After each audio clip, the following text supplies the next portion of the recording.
governo Bolsonaro sempre se vendeu como um governo amigo dos judeus e de Israel, mas nesses 2 anos de mandato do presidente, vários aliados e membros do governo e até o próprio Jair Bolsonaro já tiveram falas antissemitas ou, no mínimo, desrespeitosas em relação à comunidade judaica ou ao Holocausto, quando morreram 6 milhões de judeus. A mais recente foi por parte de Roberto Jefferson, presidente do PTB e aliado do presidente. Em um post no Instagram com a imagem de uma deidade satânica, Jefferson escreveu que cananitas e judeus sacrificavam crianças para receber sua simpatia e ainda afirmou que hoje a história se repete. A Confederação Israelita do Brasil, a CONIB, fez uma notícia-crime contra Jefferson e um grupo de advogados denunciou o político por preconceito. O Instagram apagou o post. Eu sou Anita Efraim, jornalista e fanática por futebol, e esse é o Eu Com Isso, podcast do Instituto Brasil-Israel.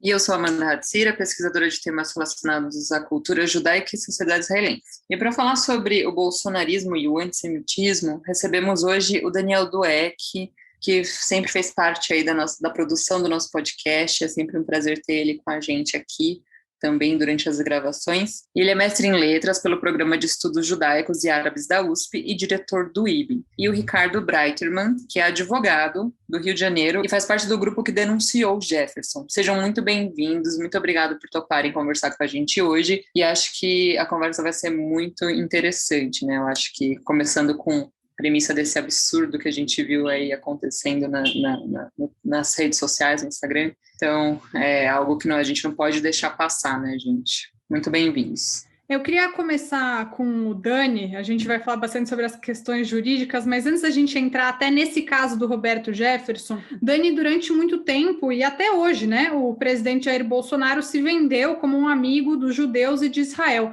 Você acha que em algum momento isso efetivamente foi verdadeiro? É super bacana estar aqui de novo com vocês, um podcast que eu adoro, sou fã.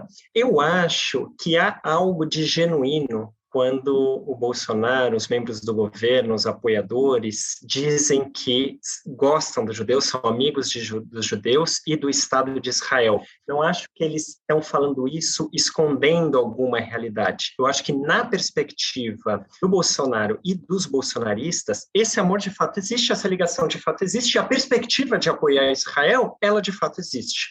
Em alguma dimensão, é possível até dizer que houve uma preocupação do Brasil em se alinhar ao Estado de Israel. A gente pode pegar, por exemplo, algumas votações na ONU e ver que o Brasil, que adotava posições mais conservadoras em relação, por exemplo, ao conflito israelo-palestino, se alinhou a Israel em determinados momentos. O grande problema é que há, ao mesmo tempo, uma desconexão com um determinado Estado de Israel e um determinado tipo de judeus. Eu acho que a gente vai, a gente vai ter oportunidade de falar sobre isso ao longo do programa, mas fato é que o judeu, ou o povo judeu, para o Bolsonaro e seus apoiadores, é um tipo muito específico, que não tem a ver com a diversidade judeu ou da própria comunidade judaica. Assim como o Estado de Israel, que o Bolsonaro e os seus apoiadores imaginam promover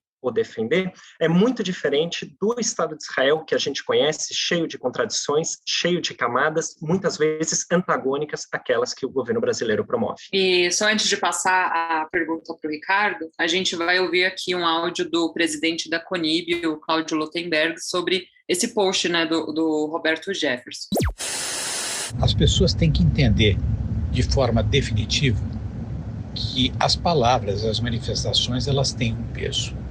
Qualquer movimento que possa se aproximar de uma ação que tenha alguma representatividade de natureza antissemita, qualquer tipo de movimento que possa, de alguma forma, banalizar o sentido do Holocausto, isso tem um efeito direto dentro da sensibilidade da comunidade judaica do Brasil e fora do nosso país. Eu, como presidente da comunidade judaica, tenho a responsabilidade de responder por tudo isso. E a instituição que eu lidero não deixará passar em branco qualquer tipo de ação que possa, desta forma, ferir os nossos princípios e tratar coisas sérias de maneira leviana e irresponsável. Estamos alertas, estamos atentos, o setor jurídico da nossa confederação, portanto, está agindo. Bom, a gente ouviu o Cláudio Lotenberg falando agora, ele é presidente da Confederação Israelita do Brasil. Então, passando para você, Ricardo, a gente queria saber de você, primeiro, se essa postagem, né, de um ponto de vista mais jurídico, pode ser considerada criminosa e por quê? E como que foi a ideia de formar um grupo de advogados para combater essa ação? Bom, gostaria de agradecer o convite para conversar com vocês. Eu gosto muito do Instituto Brasil-Israel. Falando da minha área, né, falando do direito, há uma insatisfação muito grande dos advogados, e olha que não só advogados judeus, mulheres, advogados da Zona Sul do Rio de Janeiro. E quando eu falo a referência da Zona Sul, eu estou fazendo referência justamente à capacidade econômica, ao advogado que é do interior, ao advogado que atua, ou seja, em todas as áreas do Rio de Janeiro, existe uma inquietação, né, uma revolta muito grande com a forma com que estão se apoderando de determinados discursos, o religioso, o evangélico, aquele discurso que é contra, por exemplo, as religiões de matriz africana, né? E isso muito assim insensado, né? A extrema-direita joga muito álcool nessa fogueira, né? Criando ainda mais abismos e distância entre os brasileiros, os negros, os brancos, evangélicos e não evangélicos, enfim. Então esse grupo se reuniu por conta do grande número de manifestações de intolerância, manifestações agressivas, manifestações de intolerância religiosa, intolerância sexual, né? Esse grupo se reuniu e eu acho que eu sou o único judeu que faz parte desse grupo. E aí me lembraram, Ricardo, vem cá, você quer fazer parte desse grupo? Porque a gente está entrando com uma representação contra o Roberto Jefferson e é justamente por conta da manifestação dele contra judeus, né? E aí eu li a representação, está muito bem colocada. Essa representação foi submetida à comissão da ALERJ, da Assembleia Legislativa do Estado do Rio de Janeiro, que trata dos direitos humanos e combate à intolerância religiosa. Eles também resolveram assinar em conjunto essa ação, essa notícia de crime, né, em relação ao Roberto Jefferson. Então, assim que se criou, foi o pontapé inicial desse grupo. Ou seja, a atitude do Roberto Jefferson foi a gota d'água para esse grupo se reunir. E, assim, foi um boom, porque ela teve início pela internet, no sábado, e assim na segunda-feira já tinham 500 advogados inscritos, por livre e espontânea vontade, querendo atuar, ajudando. E, bom, como você citou, Ricardo, a gente já viu diversos aliados do presidente Jair Bolsonaro banalizando o Holocausto ou sendo antissemitas. Recentemente teve um caso do secretário especial de Cultura, o Mário Frias. Ele comparou a deportação de judeus para os campos de concentração na Alemanha nazista com as medidas de restrição de mobilidade durante a pandemia do coronavírus, que a gente sabe que são importantes para evitar a propagação do vírus. Teve também o caso do ex-secretário da Cultura, Roberto Alvim, que gravou um vídeo com uma estética igual a de Goebbels e ele foi demitido. Enfim, são vários exemplos. Queria saber, na visão de vocês, cada um na sua área, né, qual que é a importância de esses casos serem expostos, tanto no âmbito civil como no âmbito jurídico. Acho que a gente pode começar pelo Ricardo. Por que é importante tomar ações jurídicas contra essas pessoas? Olha só, é importante não para condená-las, para colocá-las atrás das grades, ou porque a gente quer uma indenização. Eu acho que o foco, eu venho falando disso desde 2008, quando eu atuei pela Federação Israelita. Eu era, na época, advogado, diretor jurídico da Federação Israelita do Rio de Janeiro, e a gente tomou conhecimento de que a escola de samba Viradouro iria colocar um samba-enredo que se chamava É de Arrepiar. E, no entender deles, o frio é de arrepiar, o fogo é de arrepiar, o calor é de arrepiar, o amor é de arrepiar, um doce é de arrepiar, o inseto é de arrepiar, o holocausto é de arrepiar. E aí, a maneira como eles quiseram retratar isso foi colocando um carro e aí com várias vítimas do Holocausto empilhadas, né? E em cima viria um Hitler sambando, né? E eles Bela ideia, gente! Muito uma ótima crítica, parabéns, nota 0. E aí a gente ajuizou essa ação pela Federação Israelita, eu me lembro até que foi na madrugada, foi no juiz de plantão, e foi até curioso, porque, e esse caso, se você me perguntar, Ricardo, quantos anos de advocacia você tem? Eu tenho 25 anos. Qual foi o caso mais marcante? Não foi o caso que me deu dinheiro, não foi o caso que... Foi esse caso da Federação Israelita. E exatamente nesse momento, e sempre que eu lembro, já estou arrepiado, porque eu fui chamado na madrugada pela promotora. Ela me chamou: doutor, acabei de receber aqui a sua petição, eram 3 da manhã, e eu li aqui e eu vou opinar contra a retirada do carro do Holocausto e do Hitler. E eu perguntei, mas por quê?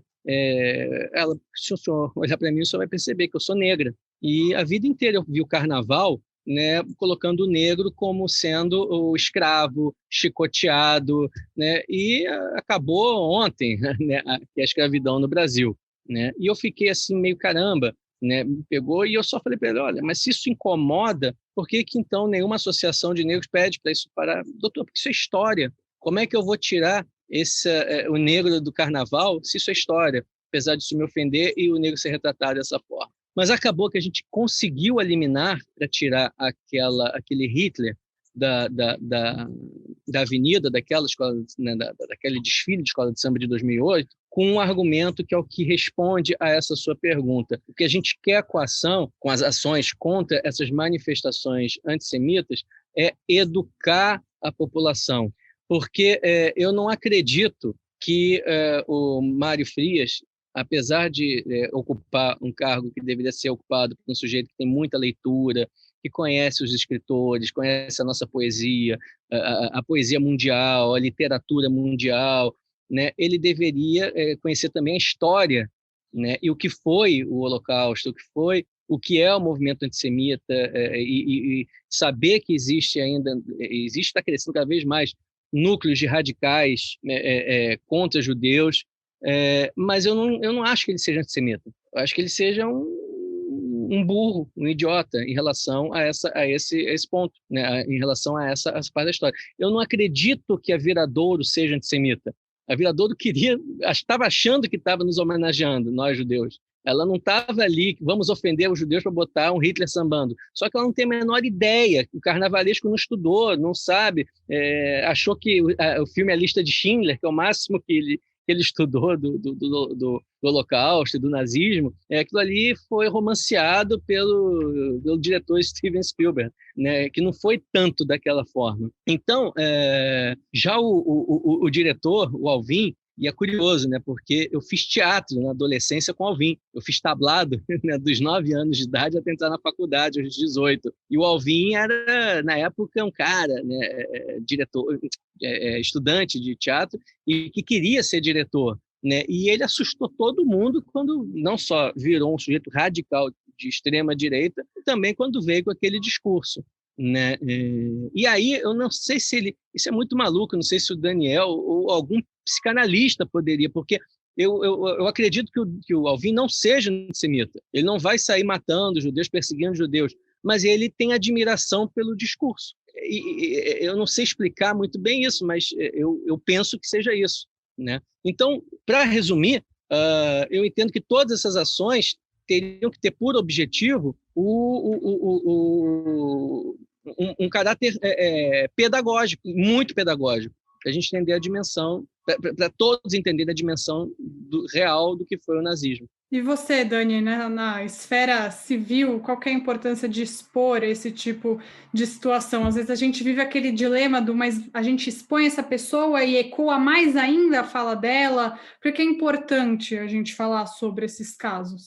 Fazendo eco um pouco a fala anterior do Ricardo, acho que é muito importante a gente separar esse conjunto de falas relacionadas ao Holocausto em 2. Por um lado, todas essas falas que fazem apologia, se não ao nazismo, ao Holocausto, pelo menos a esse ideário. E aí a gente pode fazer menção ao discurso do Goebbels ou mesmo aos slogans utilizados em sentido positivo, como o trabalho liberta, etc. Tudo isso é um lado da questão. Tem o outro lado da questão, que é quando essas ideias ou expressões relacionadas ao nazismo e ao Holocausto são evocadas mas em sentido negativo, para, por exemplo, atacar os inimigos, acuar os inimigos. Quando o Ernesto Araújo, por exemplo, evoca a ideia de campo de concentração para falar, ou os apoiadores, enfim, ou mesmo Mário Frias, né? Nesse vídeo, para criticar a Covid, ele não está falando em sentido positivo. Ele está assumindo que o Holocausto é ruim, e campo de concentração não é muito legal, e ele está usando essa imagem para criticar seus inimigos. Então é muito importante a gente fazer essa distinção, porque elas cumprem funções distintas. Eu acho que, para o primeiro caso, é muito óbvio. Para nós aqui, e acho que para a maior parte dos nossos ouvintes, nazismo é ruim mesmo, então apologias a esse ideário, a gente não precisa ficar justificando a importância de se combater, seja no nível civil ou jurídico. Mas eu acho que é menos claro por que é importante combater essa banalização, assim ficou conhecido o termo, nesses segundos casos todos. Por que é ruim utilizar imagem do Holocausto para falar, por exemplo, de lockdown? E aí é importante se lembrar que hoje o negacionismo do Holocausto ele passa muito mais pela relativização do que pelas afirmações que dizem simplesmente que o Holocausto não existiu. Há muitos pesquisadores ligados ao Yad Vashem chamando a atenção para o fato de que, assim, como se tornou impossível negar o Holocausto em sua totalidade, na sua essência, naquilo que lhe é intrínseco, qual que é a estratégia negacionista contemporânea? É você relativizar alguns dos seus aspectos também essenciais. E nisso, o próprio Bolsonaro, e o governo Bolsonaro de maneira geral, tem sido pródigo. Eu queria citar alguns exemplos para a gente perceber como faz parte do contexto e como é importante olhar esse contexto. Bolsonaro, desde antes das eleições, em entrevistas, chegou a dizer que Hitler era um bom general, um bom estrategista, o que é uma mentira. Hitler perdeu a guerra, a gente sabe disso, mas a imagem estava lá. Bolsonaro, ainda antes das eleições, chegou a dizer que um grande número de mortes durante o Holocausto se devia principalmente por fome e por doenças, mais até do que pelo extermínio sistemático. O Bolsonaro, depois que já era presidente, depois de ter visitado Yad Vashem e mostrando que ele não entendeu nada do que estava lá dentro, disse que o Holocausto era o nazismo, não o Holocausto, que o nazismo, que o partido nazista era de esquerda, o nazismo era de esquerda. Disse, inclusive, que poderia ser perdoado. Todos esses elementos que contrariam a historiografia sobre o tema são maneiras, em última instância, quase que de negar o Holocausto, porque você relativiza o Holocausto, você relativiza o papel dos personagens do nazismo e do Holocausto, e assim sucessivamente. Então, cada vez que a banalização do Holocausto, do nazismo de maneira geral, entra em operação, a gente está falando de negacionismo. É muito importante só fazer uma ressalva de que isso não significa que a gente não pode usar, ou não deva usar, o nazismo e o Holocausto para analisar fenômenos da contemporaneidade, incluindo o próprio governo Bolsonaro. O Holocausto, ele é um elemento, acho eu, histórico, inclusive para a gente poder atuar e analisar o nosso presente. Sim, Daninha, é realmente muito importante fazer essa diferenciação, né? Localizar bem onde estão todas essas coisas. Recomendar um episódio passado sobre isso, em que a gente conversou com o Celso Zubovicius e com a Kaki e Gelka sobre esse assunto, que a gente falou sobre banalização do Holocausto e os sinais que o Holocausto dá nos tempos atuais. Voltem algumas casinhas que vocês vão achar que a gente fala exatamente sobre isso. Desculpa, Amanda, vai lá. Imagina.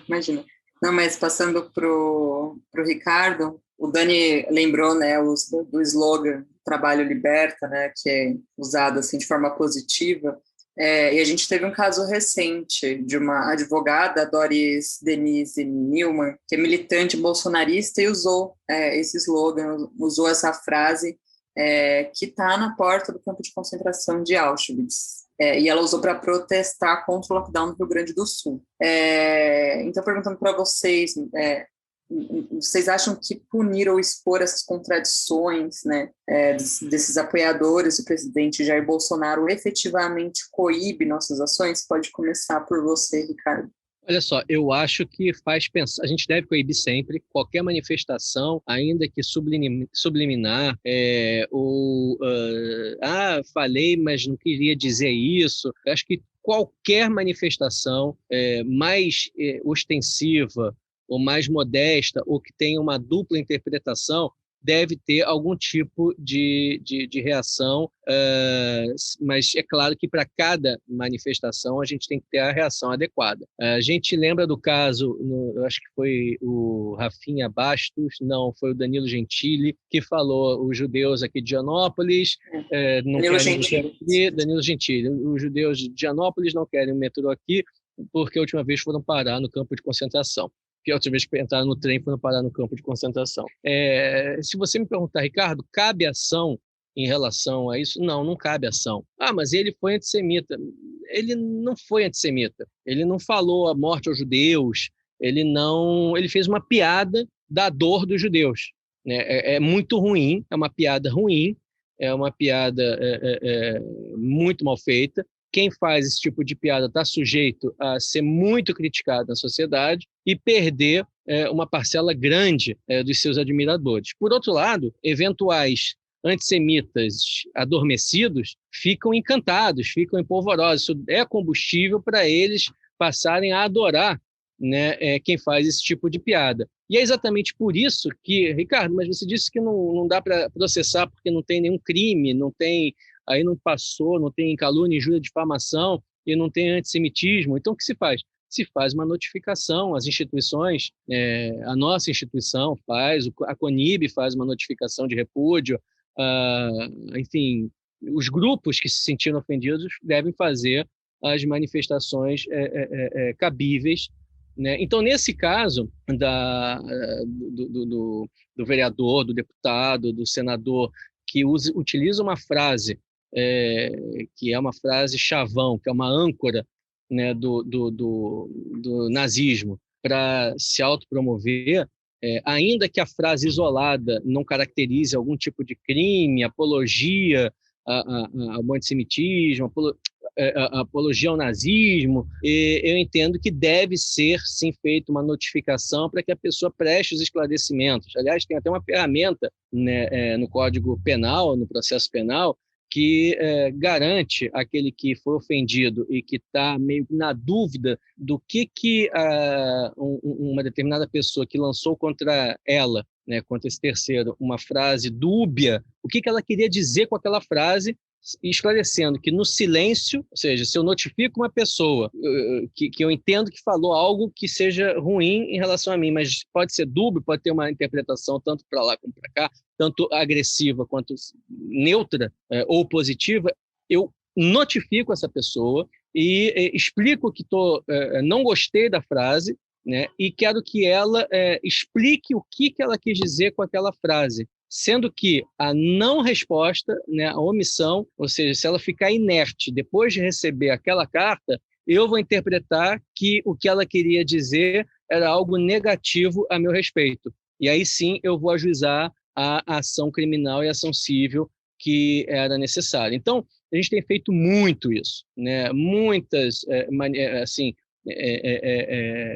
notificações preparatórias de uma futura ação criminal, caso a explicação que venha a partir da notificação não seja satisfatória, ou caso não venha a explicação. Ricardo, né? Deixa eu aproveitar e até antes de a gente passar para o Dani falar sobre isso, queria te perguntar se desde o início do governo Bolsonaro você notou um aumento dos casos de intolerância, antissemitismo, apologia ao nazismo que tem chegado a você. Muito, muito, mas não só a judeus. Desde que o governo Bolsonaro começou, eu estou sentindo crescer muito a intolerância contra negros, contra homossexuais, contra artistas.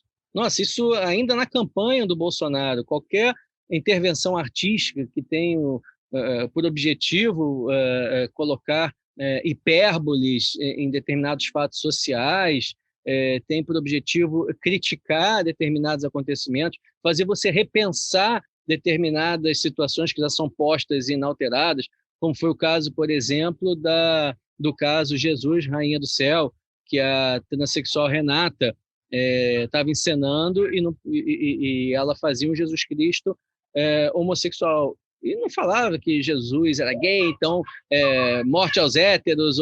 Não, ela queria mostrar para a sociedade como que ela imaginaria Jesus caso ele fosse homossexual. Assim como eu poderia falar, poxa, como é que seria Jesus caso ele fosse muito rico?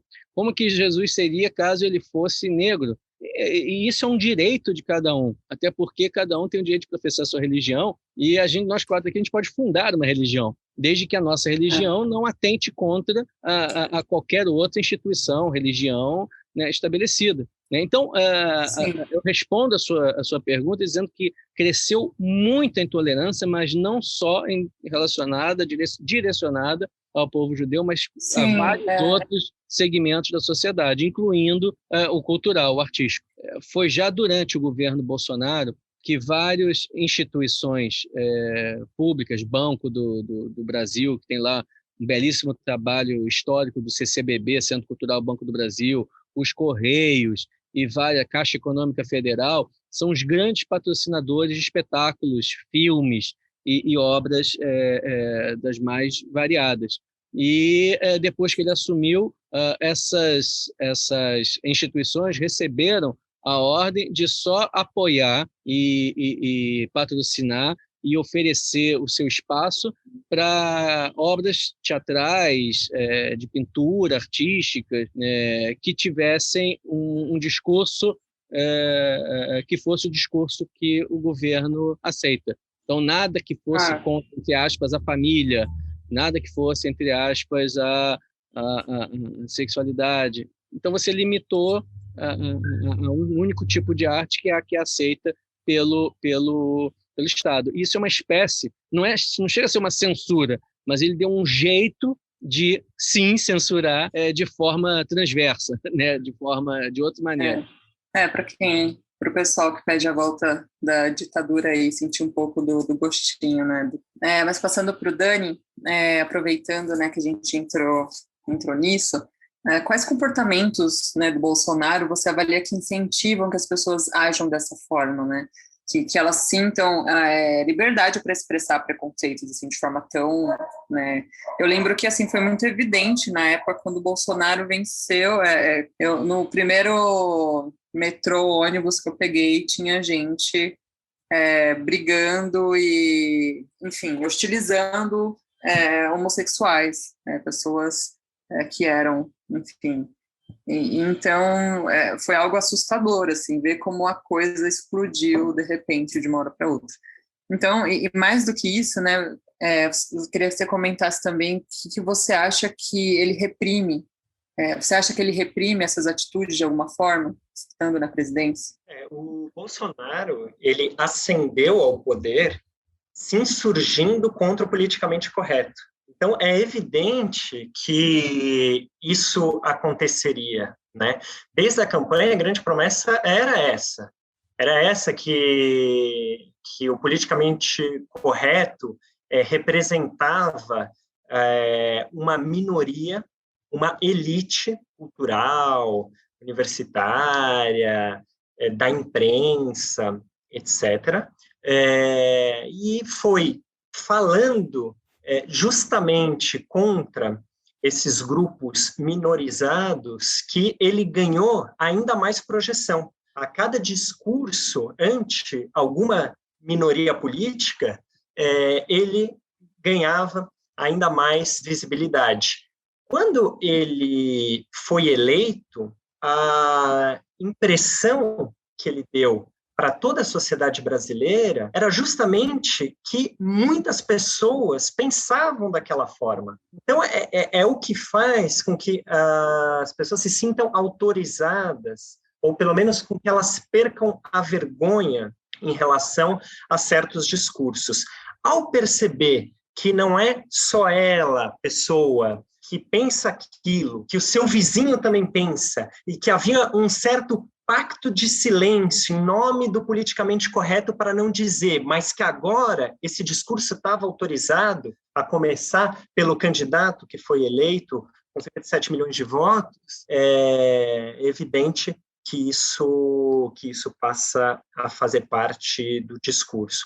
E só complementando a resposta em relação ao que você perguntou, todas essas caricaturas culturas, eu acho que elas têm uma certa função nisso, né? Então, o cara que se fantasia de Goebbels, esses discursos mais estridentes, etc. O que a gente não pode perder de vista é que o grande risco, ele está também no que não é caricato, ou que não é tão explicitamente caricato. Eu acho que talvez o grande vínculo do Brasil, do governo brasileiro de hoje, com esse ideário muitas vezes associado ao nazismo, está no próprio slogan escolhido pelo governo federal, Brasil acima de tudo. Isso muitas vezes não passa de maneira clara, não é entendido de maneira tão clara para as pessoas, porque não é aquele mesmo slogan deslocado, embora seja, é bom lembrar, tinha um slogan bastante similar, e eu acho que isso também é um perigo para o qual a gente deve prestar bastante atenção, além da caricatura em si. Bom, a gente já está se encaminhando para o fim, temos mais uma pergunta para o Dani, mais uma pergunta para o Ricardo. Vou começar pela pergunta para o Dani. Recentemente a gente teve o caso do Felipe Martins, assessor do presidente Jair Bolsonaro para relações internacionais, assuntos internacionais. Ele teria feito um gesto que muitas pessoas identificaram como sendo um gesto de supremacistas brancos, né, que quer dizer white power. O gesto que ele fez quer dizer white power. E até agora ele não foi punido. A gente já sabe que Ernesto Araújo, na segunda-feira, pelo menos 29 de março, a gente sabe que Ernesto Araújo deve deixar o cargo, mas o Felipe Martins até o momento não. E depois ele saiu dizendo que ele era um judeu cristão, seja lá o que isso queira dizer. E eles ainda tentam, Dani, se esconder atrás dessa bandeira de serem amigos dos judeus depois de tudo isso. E durante esse tempo de governo, você acha que com todos esses casos que a gente citou até agora, o apoio do presidente Jair Bolsonaro dentro da comunidade judaica diminuiu? É interessante isso que você fala, Anitta, de lembrar que ele se identificou como judeu e como cristão, porque isso poucas vezes é lembrado, mas eu queria reforçar que ele não se apresentou como judeu cristão, ele se apresentou como judeu, porém cristão. E eu acho que esse uso da conjunção adversativa faz toda a diferença. Ele poderia ter dito, eu sou um judeu e cristão, sou judeu e cristão, com aditiva, como se ele fosse as duas coisas. Ou um judeu cristão, que nem você falou, mas não. Eu sou um judeu, porém cristão. E aí acho que vale entender o que ele quis dizer com porém cristão. A gente podia pensar que, sei lá, a ascendência judaica, mas a religião é cristã. Ou não, ou que a religião é judaica, mas com alguns elementos cristãos. Eu acho que não é nada disso. Eu acho que é algo mais profundo. Ele está querendo dizer, é judeu, mas não um judeu, um judeu judaico, digamos assim. Ele fala assim, veja bem, apesar de judeu, eu sou cristão. E aí acho que vale a gente entender o que é esse judeu porém cristão, né? O judeu porém cristão... Valores cristãos, né? Essa coisa mais moral, talvez, que é tão apresentada no governo Bolsonaro, né? Pois é, eu acho que esses, e ele não é o único, a gente poderia falar do Abraham Weintraub, da Joyce Hasselman, da Bia Kicis, enfim, tem uma série de outros, eles são os herdeiros de uma apregoada tradição ou civilização judaico-cristã. Isso que é interessante. E esse judeu, porém cristão, por exemplo, ele é sempre sionista, um tipo muito específico de sionismo, tá? Mas nunca diaspórico. Ele é sempre de direita, nunca de esquerda. E, principalmente, ele é sempre branco, bem branco. Ou, pelo menos, ele se entende como branco, mesmo que ele não seja tão branco assim. E o que é importante a gente... Por que isso nos diz respeito diretamente?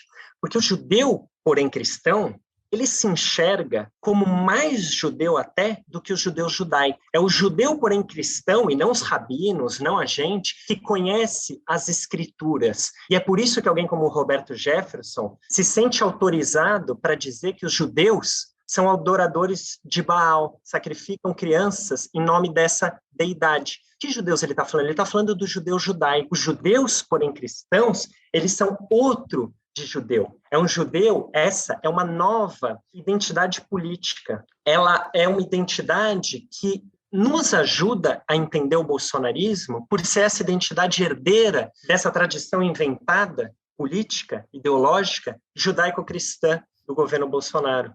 Então, por isso que eu acho que é muito importante a gente entender na minúcia, a maneira como eles estão se apresentando. Se os judeus continuam se o apoio ao Bolsonaro diminuiu na comunidade judaica. Eu acho que o apoio ao Bolsonaro diminuiu em toda a sociedade brasileira. E os judeus, como parte da sociedade brasileira, também retiraram, os judeus que apoiavam, seu apoio. Eu sempre achei que o apoio dos judeus ao Bolsonaro ele era muito mais inflado na cabeça das pessoas do que acontecia Daniel, de fato. E fazendo aqui uma piada, né?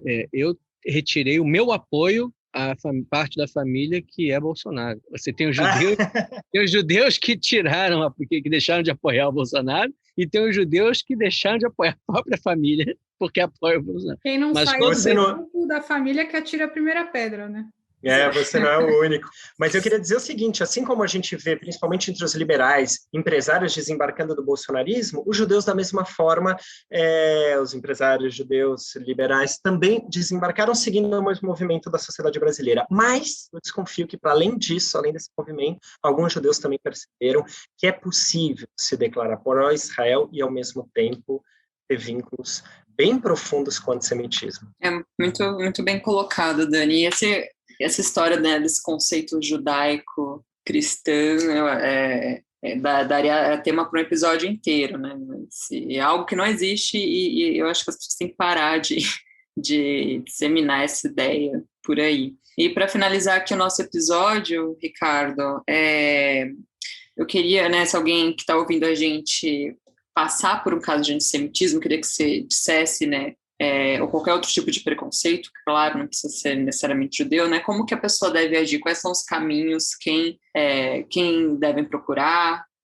Quais são os caminhos? Vamos lá. Muitas das causas surgiram agora porque o antissemita ele está declarando sem temor algum, de forma escrita, só falta papel timbrado e carimbo do cartório nas redes sociais. Então, isso facilitou o trabalho do advogado, porque o direito, né, ele tem suas limitações.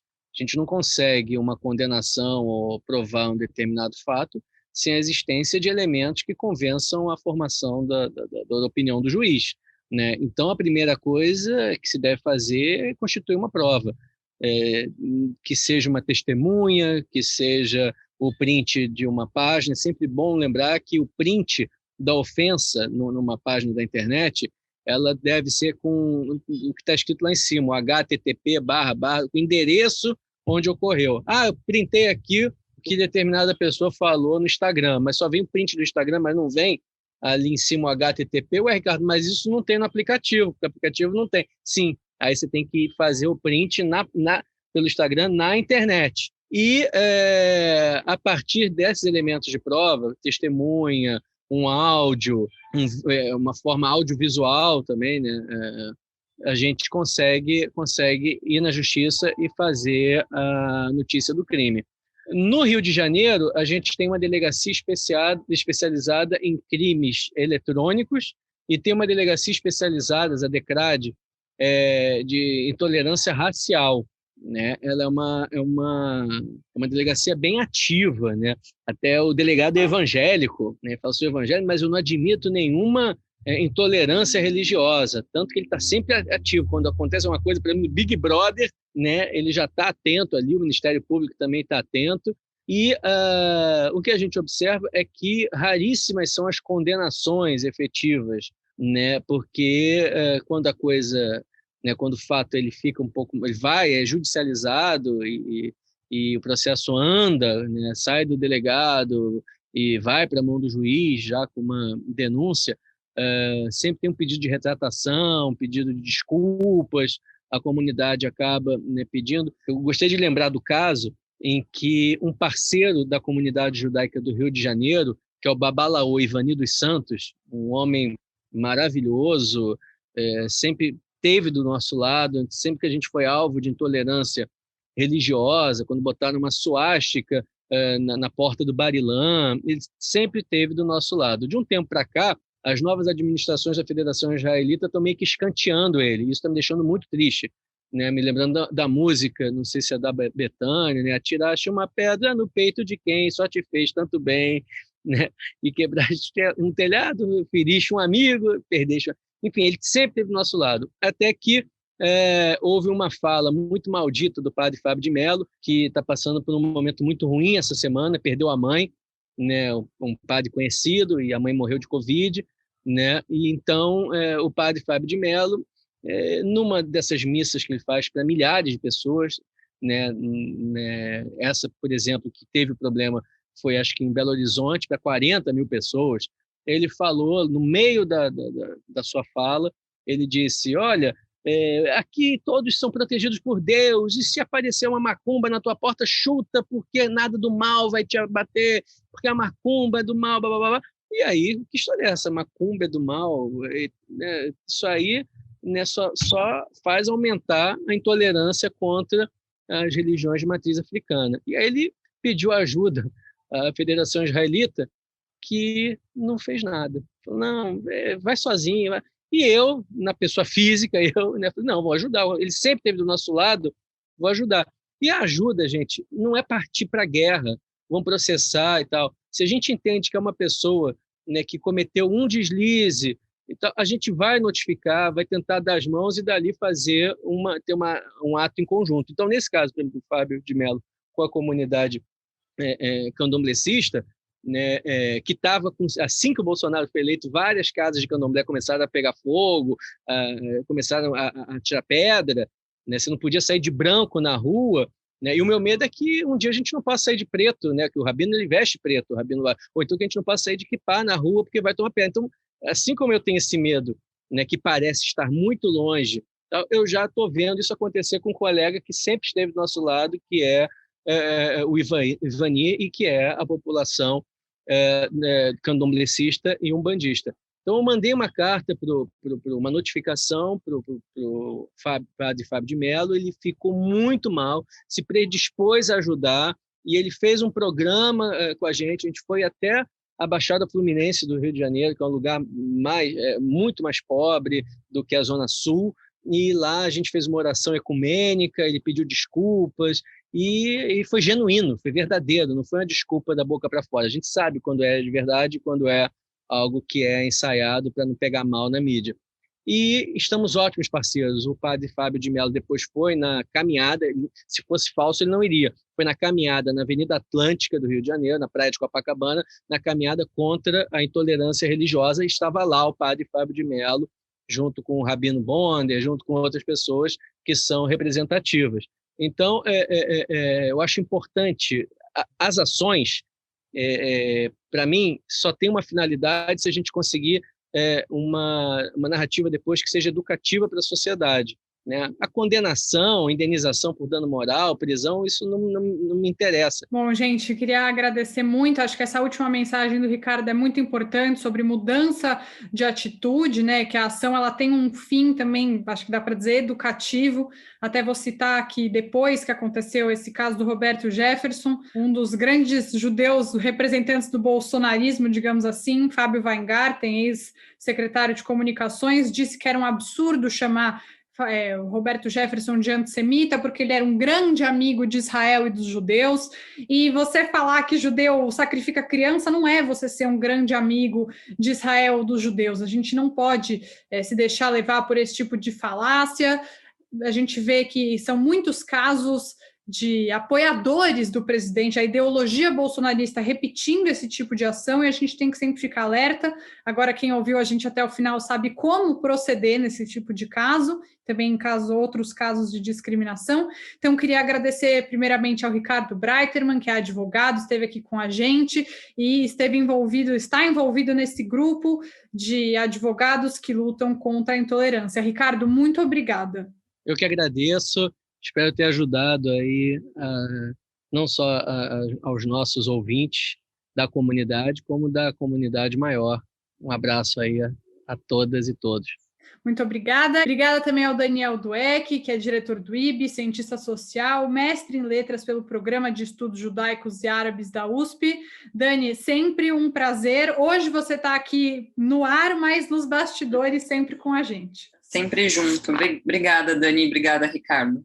que agradeço, uma delícia estar com vocês, aqui nos bastidores, estamos juntos, vida longa e eu com isso. Tchau, É isso aí, gente. Até uma próxima. Oi, pessoal, tudo bem? Aqui é a Malca trazendo para vocês as notícias do mundo judaico da semana. A primeira coisa que eu tenho para contar para vocês é que logo nessa segunda-feira começam as conversas para se iniciar as alianças da Knesset, do parlamento israelense.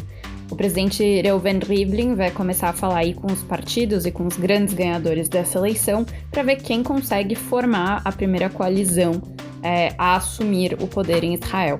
A última coalizão tinha sido dada ao Benny Gantz e ao Benjamin Netanyahu, já sabemos que deu errado, então temos que acreditar que vai vir aí uma estratégia diferente de como fazer essa coalizão dessa vez.